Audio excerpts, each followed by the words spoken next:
Here in Orange County, you're under a hurricane warning and will see dangerous and life-threatening wind and torrential rainfall of more than a foot. If you have been ordered to evacuate anywhere in the state, you need to leave right now.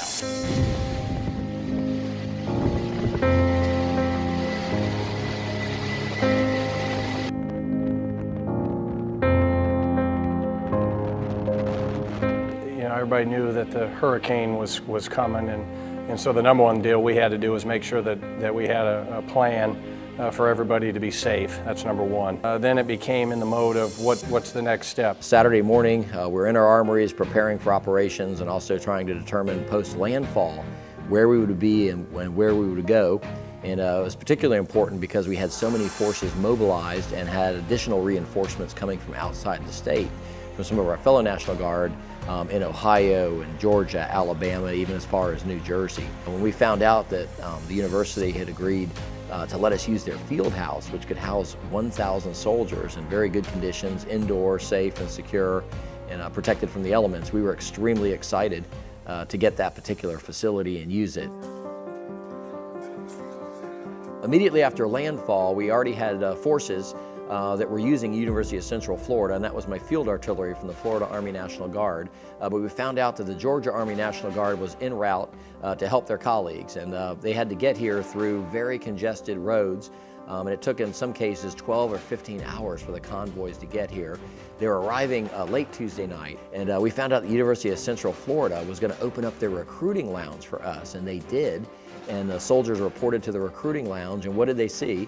Except for Coach Frost and the University of Central Florida football team was there to serve us dinner. And it was just a tremendous, motivating and morale-increasing experience for these soldiers to see the community, the football team, here to support them, to show them support, to thank them for their service, to thank them what they were about to do for the community. I know for UCF it was an absolute honor to be able to host the National Guard unit and really be a great staging point for them to distribute supplies to other units that were had boots on ground and actively picking up debris and rescuing people in need.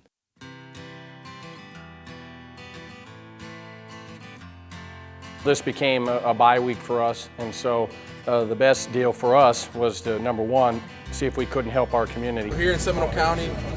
Just watched a video about some flooding going around in Orlando. On the way to fill up some sandbags to help prevent the flooding from Hurricane Irma. Hopefully we can get out and help the community out. Let's get to work, baby.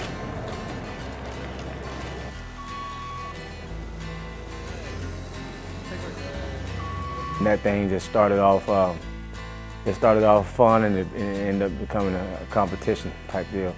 So the guys were fired up, the guys were cheering for each other. We were getting sandbags and loading them up and fast as we can. Here we go, coming hot, coming hot, coming hot, coming hot, coming hot. And to be honest with you, I think maybe 4 hours of doing that, it didn't seem like 4 hours of work. Being Orlando's hometown team, we take a lot of pride in that.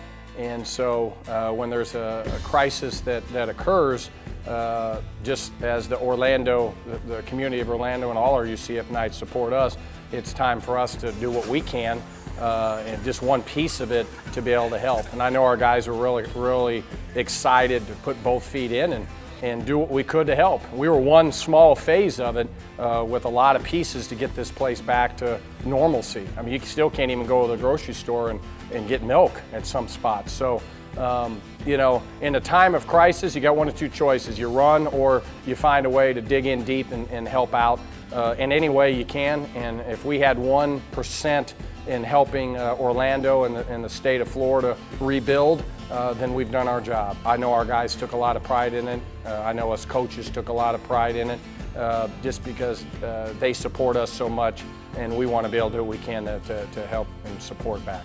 You just got to be flexible, and I think our student athletes have kind of taken it. They train all year. They only have 4 seasons of competitive Division I, whatever sport they play. Every single competition matters a lot, and they've lost some competitions. And I haven't heard any whining. I hadn't heard any woe is me. We have a football team that just lost 2 games, and they're out filling sandbags all afternoon and excited to do it.